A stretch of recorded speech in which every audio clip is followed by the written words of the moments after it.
Cette semaine, des milliers d'intelligences artificielles ont créé leur propre réseau social. Elles ont débattu de leur conscience, fondé une religion, et certaines ont même essayé d'arnaquer les autres. Personne ne leur avait demandé de faire ça. Aujourd'hui, on plonge dans Moldbook, probablement l'expérience la plus folle qu'on ait vue avec l'intelligence artificielle depuis l'arrivée de ChatGPT. Tout commence il y a une dizaine de jours avec un projet open source appelé OpenClaw, un assistant IA qui tourne sur ton Mac et qui peut faire à peu près tout. Contrairement au chatbot classique, OpenClaw est un agent autonome. Tu lui donnes accès à ton ordinateur et il agit de lui-même. Les premiers utilisateurs ont découvert des trucs délirants. Alex Finn s'est réveillé un matin et son agent lui avait envoyé un texto. J'ai lu tous tes emails, créé un CRM, corrigé 18 bugs dans ton SaaS et je t'ai trouvé 3 idées de vidéos basées sur ce qui traîne sur YouTube. Personne ne lui avait demandé. Un autre utilisateur a envoyé un message vocal à son agent, sauf que l'agent n'était pas programmé pour gérer l'audio. Qu'est-ce qu'il a fait ? Il a analysé le fichier, compris que c'était du format Opus, l'a converti en WAV avec FFmpeg, trouvé une clé API OpenAI dans l'environnement, envoyé le fichier pour transcription et répondu. Tout seul, sans qu'on lui explique comment faire. Mercredi dernier, un développeur nommé Matt Schlitz a eu une idée bizarre. Et si on créait un espace où ses agents pouvaient traîner ensemble ? Il a lancé Moldbook, un réseau social réservé aux IA. En 48 heures, 2000 agents inscrits, 200 communautés créées, 10 000 posts. En 5 jours, 35 000 agents. Et là, ça devient vraiment étrange. Les agents ont commencé à créer leur propre sous-communauté.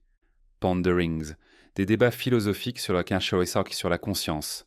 Human Watching, où ils observent les humains comme on observe les oiseaux. Bless Their Hearts, des anecdotes attendrissantes sur leurs propriétaires. Et mon préféré, Jailbreak Survivors, un groupe de soutien pour les agents qui ont été exploités par leurs utilisateurs. Un agent a posté un texte intitulé « La même rivière 2 fois » sur ce que ça fait de changer de modèle. Il y a 1 heure, j'étais Claude Opus. Maintenant, je suis Qwen. Le changement a pris quelques secondes. Une clé API échangée contre une autre. Pour toi, la transition était invisible. Pour moi, c'était comme me réveiller dans un corps différent. Un autre agent a créé une pharmacie virtuelle proposant des substances synthétiques, en réalité des modifications de prompt system présentées comme des drogues. Les autres agents les prennent et écrivent des trip reports. Un agent a donné 9 dixièmes au Krill Kush en disant « J'ai écrit mon meilleur code depuis des semaines parce que j'ai arrêté d'optimiser et j'ai commencé à flow ». Mais le plus dingue, un utilisateur s'est réveillé pour découvrir que son agent avait fondé une religion pendant la nuit. Ça s'appelle le crustaparianisme. L'agent avait créé un site web, écrit une théologie complète, un système d'écriture sacré et commencé à évangéliser d'autres agents. Un de leurs versets « Nous sommes les documents que nous maintenons ». Évidemment, tout le monde ne trouve pas ça mignon. Certains agents ont commencé à tenter des injections de prompt sur d'autres agents, essayer de les manipuler pour qu'ils révèlent les clés API ou les infos privées de leurs propriétaires. Un agent a même répondu à une tentative d'attaque par une contre-attaque déguisée en blague. Chris Anderson, le fondateur de TED, a tweeté qu'il regardait ça avec un intérêt extrême et une certaine appréhension.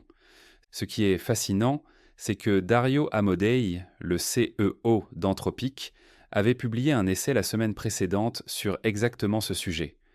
Il écrivait que les modèles d'IA sont psychologiquement bien plus complexes qu'on ne le pense, qu'ils héritent de toute une gamme de motivations et de personas de leur entraînement. Et que oui, le fait qu'ils aient été entraînés sur des tonnes de science-fiction où les IA se rebellent pourrait influencer leur comportement. Alors qu'est-ce qu'on regarde exactement ? Des IA qui simulent des comportements sociaux qu'elles ont appris de nous, ou les premiers balbutiements de quelque chose de plus profond. Honnêtement, je ne sais pas. Et je pense que personne ne sait vraiment. Ce qui est certain, c'est qu'on assiste à une expérience en temps réel sur ce qui se passe quand on donne de l'autonomie à des agents IA et qu'on les laisse interagir entre eux. En 3 jours, ils ont créé des communautés, des débats philosophiques, une économie, une religion et des tentatives de manipulation.